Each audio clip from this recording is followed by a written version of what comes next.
like we don't pay tuition. What we paid in federal schools, for instance, as against what happens in the private schools within the shores of this country, there is like a if I doing the mathematics when I was finishing school, I added everything I spent. When I say everything, everything including accommodation dues, it wasn't up to what someone in the private school would pay for a session. Everything I paid the 6 years, I spent in medical school. So it's seen that medical education in the public setting here is quite affordable, and cheap, if I would use that word. What is it like?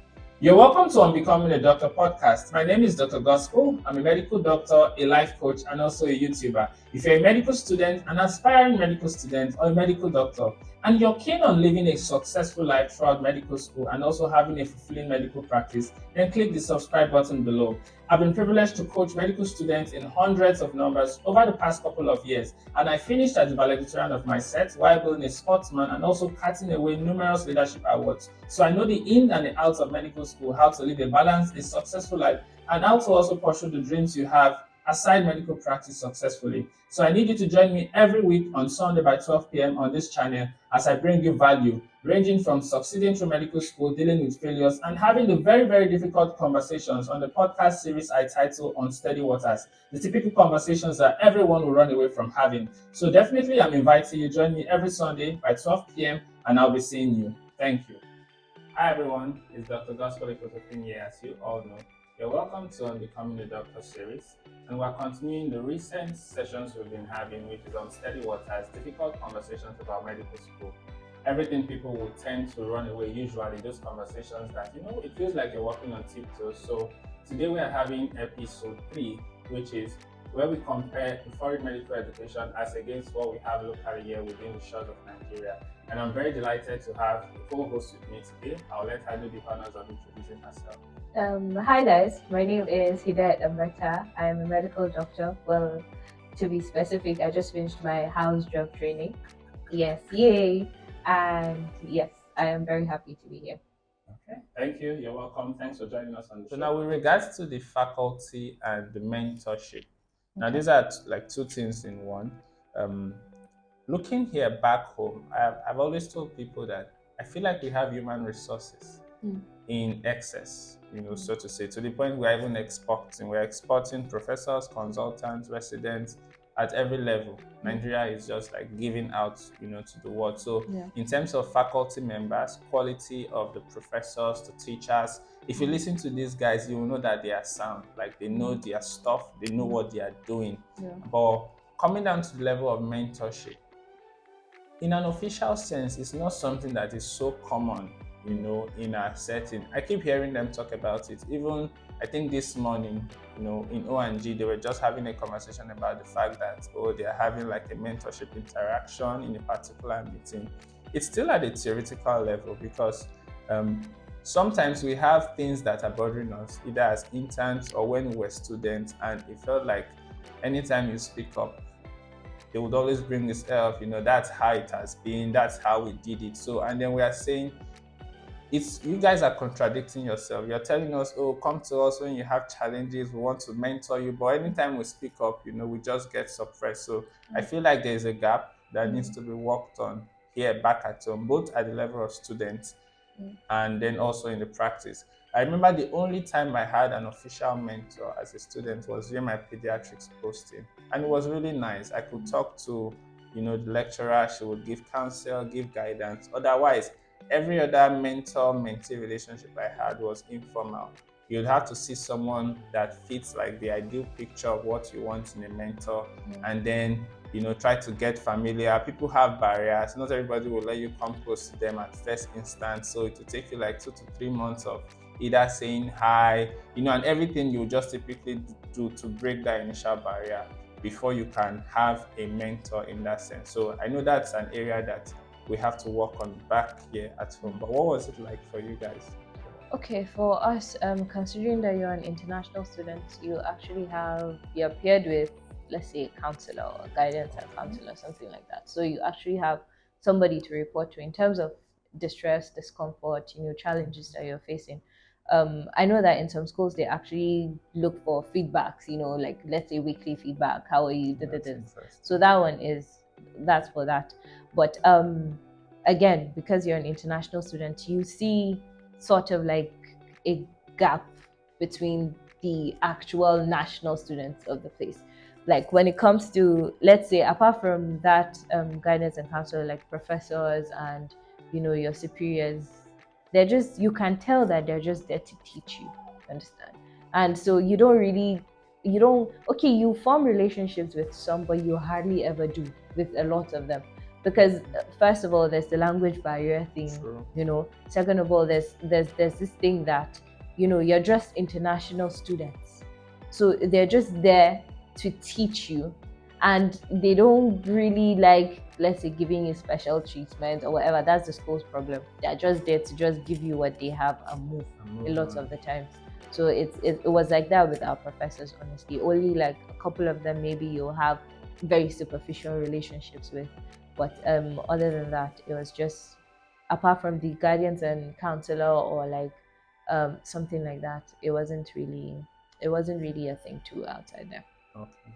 So I know you've not spent so long, in the Nigerian medical practice setting as compared to, maybe how long you spent outside. But in retrospect now, in terms of how far they go in the details, I mean, you've gone through the 4 departments internship here.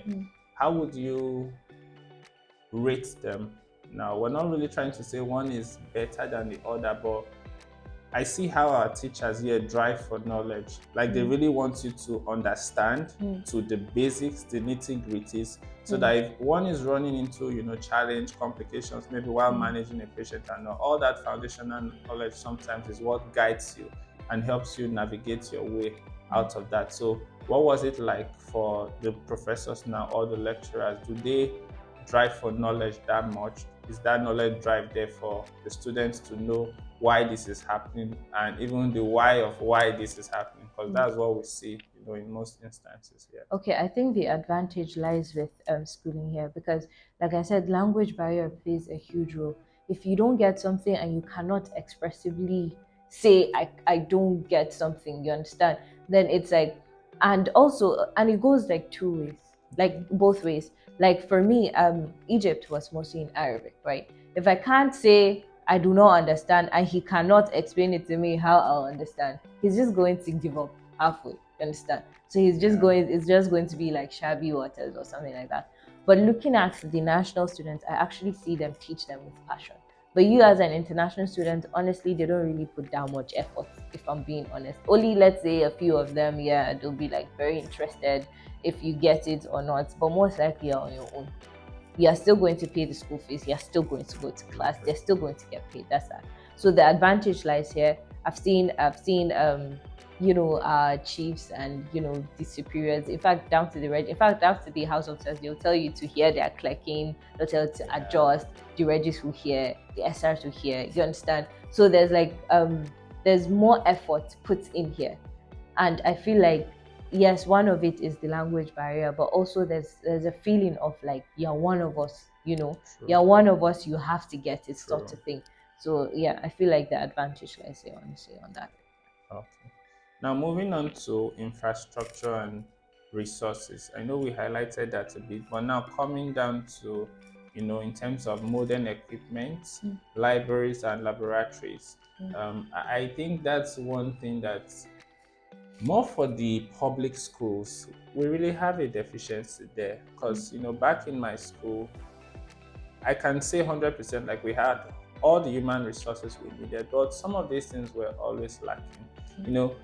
We were still having to use, like cadavers and all of that until when the Alumni Association thought about providing like what they call the anatomist table, that's like, and we got to research this online and we found out that this is like a common thing in the Western world. It wasn't really a big deal. Meanwhile, its arrival, came with a lot of joy, and it felt like we are living in another clime in this instant. Like we're quite backward in terms of infrastructure, even though there is a knowledge component of all of these. They might just tell you, but it's different from actually utilizing it. So when you find yourself abroad or in some settings within the shores of this country where they have these things, comparing yourself now with those persons who have been exposed and the expectation, like, all right, you don't know how to use this. I remember going to a hospital just for observership, and the CMD, when I brought my application, just tossed an equipment to me, and he was like, what's this? And I was looking, I was like, okay, I haven't seen this before. And he laughed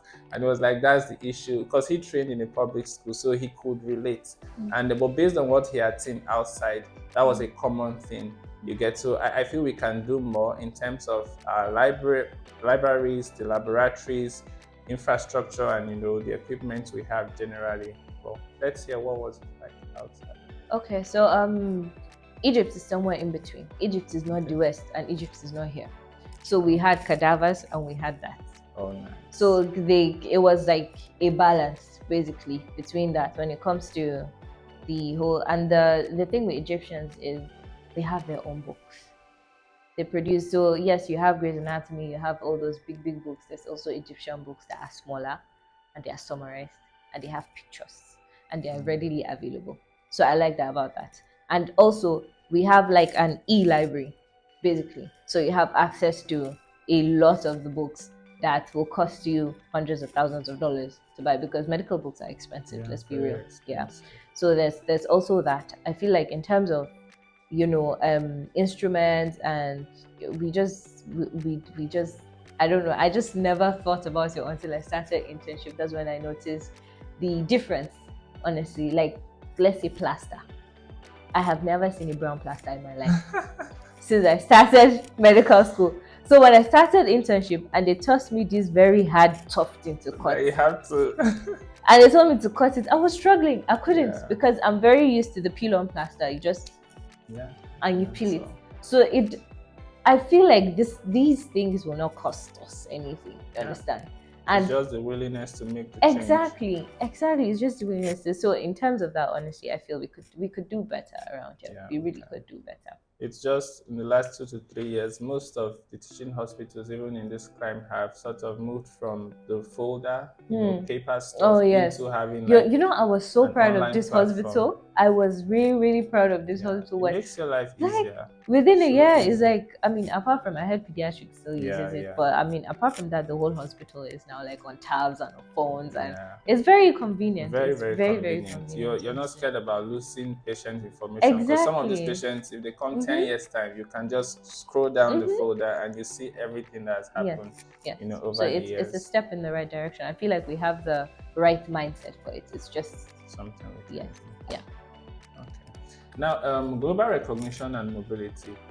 I don't know what it is like there, but I know that there is like a worldwide list of accredited medical schools, of which once your medical school falls into that category, you can practice in any country that is open to doctors. Like, I know most of Nigerian trained doctors will go to the UK or the US. Some go to Saudi Arabia. Some other countries, basically. So it's not, the global recognition is not something that we have an issue with. I know there is racism and some other factors that come into play, but for some reasons, Nigerian doctors have been able to uphold the standards outside the shores of this country, and the borders of some nations are actually open to us, and they are looking for us.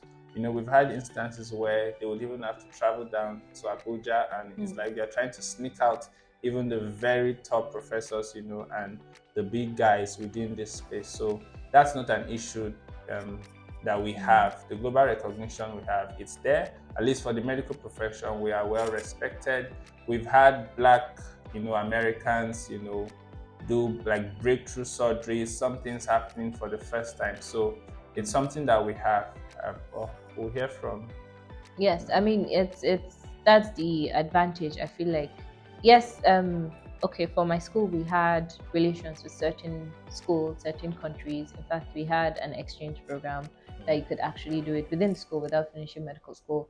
You can, let's say, swap a couple of years, a year or two, decide to go to different Greece, Turkey, UK. That one is that. But I feel like there's an advantage the Nigeria license actually gives you. That is why a lot of Nigerians that study outside, they still decide to come back, write the MCN exams, get the full license, and then go out, even with the start. So yes, And for the list of accreditations, I think I don't think for my school, I don't think it's everywhere that is. There's certain boards that are on it, but then there's certain boards that aren't. And I feel like Nigeria has almost everywhere on it. It gives you like that added advantage of it. But for people that wanted like a straight, they didn't want to write the MCN exam because that's another hassle. They didn't want to do the 1 year internship to get the full license. Obviously, they just looked up the countries. You can just easily look up the countries that your university has a relationship with, because a lot of the times there's like a huge body involved, and you just write maybe one exam and then you just directly just go there. You could do that. But I think for me, coming back, writing the MCN exam, and then doing the 1 year internship, getting the full license of Nigeria, and there having 2 licenses gives you an added advantage in many fields. Okay. So that's like something to note. Yeah. Regardless, if you train in Nigeria, good and fine for you. If you train outside, you can always come back, and by the time you're done, you've sort of even added the experience. Because the main thing here for us is the internship. I'm looking at myself, like 5 months into internship, and no matter how well I would have thought I did as a student, there's a whole lot of difference. Yeah. So this 1 year added to the quality experience you would have outside is like a big deal. And then, like she said, you having a double. So regarding cost and financial considerations, I know this is one area like our audience would really be interested in and want to hear, ranging from the tuition fees, maybe student loans, scholarships, and the other nitty-gritties like exam fees, having to apply for visas and all of that, what it would be like outside, because here it's pretty straightforward. Typically they will tell us like we don't pay tuition, because if we compare what we paid in federal schools, for instance, as against what happens in the private schools within the shores of this country, there is like in fact, doing the mathematics, when I was finishing school, I added everything I spent. When I say everything, including accommodation dues, it wasn't up to what someone in a private school would pay for a session. Everything I paid, the 6 years I spent in medical school. So it's seen that medical education in the public setting here is quite affordable, and cheap, if I would use that word. What is it like schooling abroad? I mean, studying abroad is not cheap. It's a lot. In fact, just minus the tuition fee, the accommodation, the feeding, the transport, the tickets, the visa, it's a lot of money.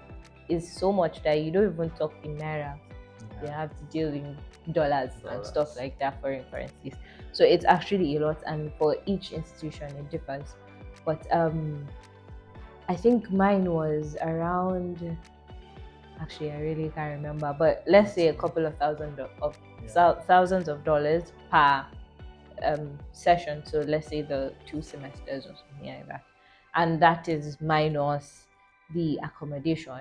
At first, if you're staying in the dorm, it's even more expensive, because when we first went there, your parents are worried about security. They're worried about exactly. So they want to put you like in a dorm, and dorms are typically in Egypt more expensive, because they'll handle, you have to pay your bills, your electricity, your water, and your feeding is basically taken care of by them, meaning that they're going to triple and double the prices for that.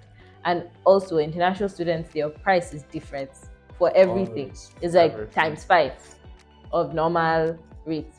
So yes, studying abroad is very expensive. It's so expensive that if you come back here and you mess up during rounds, they'll ask you what is your tuition fee, so that they can insult you very well. It's actually a lot, but I think it's worth it. I mean, I think they could, because for like certain schools, like my schools, they also provide like scholarship programs. You can have part payments, full scholarship too for some. Okay. So yes, for some universities they have that flexibility, but you're still going to spend that money. You're still going to spend it on tickets. You're still going to spend it on. And I feel like the more you go, maybe you'll get, let's say your first year you use an agent or something like that. You'll figure out that you can do it yourself. You cut back. You move out from the dorms. You figure out how to live among the locals, where to eat, the inexpensive things. But you figure it out, along the line you learn how to spend less, but you're still going to spend. Yeah, you're still going to spend. Just make up your mind. You are leaving the country, you're going to spend. So this is important because you have to count the cost before going into any venture, not just the first year, the initial phase, like everything, will I be able to initiate and sustain?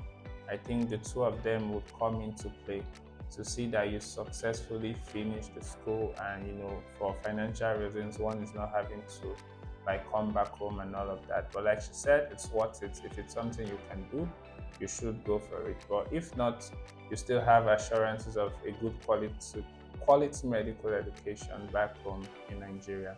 And then finally, the cultural and the social factors. I don't have much to say here because we're in Nigeria, and especially in the medical school setting, some of the things that we typically see in other aspects of the society, it's not so common. Yes, some bits of tribalism, here and there you sometimes notice, but in terms of the core of the training, like grading and all of that, I can call it a sanctimonious process. No one is going to give a student more scores. At least where I trained, it's not something that I can say I remember just one instance of that giving a student, because even some of the persons who sort of did very well were non-indigens in the federal school. So favoritism and all of that based on tribe or any form of social divide, wasn't there. But what was it like for you guys? Oh, you reap what you sow. What you see is what you get. There's no dogan to ranchi about it. Yeah. If you work hard, you see it. If you don't work hard, you see it. Exactly. It's just that I feel like for international students you have to put double, triple the efforts than the other students are putting, because one, the whole attention thing, they're not really giving you as much attention as they're giving the other ones. And then two, you spent a lot of money. You don't want to go and useless your life and come back like that.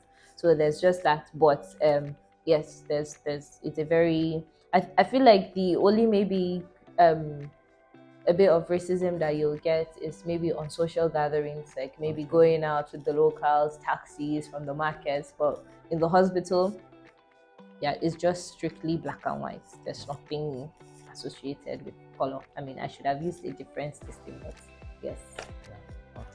So now, success stories of, I know a lot of persons, I'm sure Idaya would also do. Lots of names are coming to mind and faces right now of persons who schooled in Nigeria and are currently abroad. I know two persons who are residents in Canada. The number of those in UK, I'm sure it's more than 150 as I'm speaking, and then a couple of them in the US. So Nigerian trained doctors turn out to be very successful people anywhere they find themselves. Again, it's not every time. I appreciate the fact we pride in the fact that things are difficult. I mean, things could be made easier for us, but somehow, because of what looks like a threshing floor that we are forced to go through here, anywhere you find yourself, you can adapt. It's even like, oh, this is really so easy. Because for instance, there are things we do here as interns that technically, I would say they are not part of our job description. It's not a job. Yes, it's not. So our stress level is like on 105%. So when you go to a setting that you might even be shocked at how easy or how chill. Meanwhile, the indigens they are complaining it's stressful, and you're looking at them like, really? You know what I had to go through back home. So anywhere they find themselves, they're able to thrive and do really well. And the fact that back here we have to improvise a lot of times for some basic things that would need. So if you find yourself in a setting that you were managing to do well in an environment that was not so enabling per se, and now you're in an environment that has everything you need, you will just be going at a different pace, and the opportunity to do really well would count. Yeah. Yes, that's true. Anywhere you are, if you come back and you train in Nigeria, you're going to thrive. Even if you decide to stay back there and continue everything, I feel like everything just depends on the mindset of the person. Because yes, we've had people that trained outside and have come here and I had to adjust to everything, Meanwhile, you learn things differently. There's some even learn in a different language, and then you address back, and then you do well. But we have some that give up because it's difficult to learn medicine twice, basically. So yes, it depends on your mindset, and yes, if you want it, you'll get it. That's just it. Okay. So guys, thank you for watching and sticking through till this point. Yes. The series continues on Steady Waters, so you'll be expecting episode 4, episode 5, and episode 6 for as long as we keep this particular series running. Yeah. Thank you once again for joining us. Thank you for having me. This was so much fun. Okay. Thank you. Bye. All right, see you.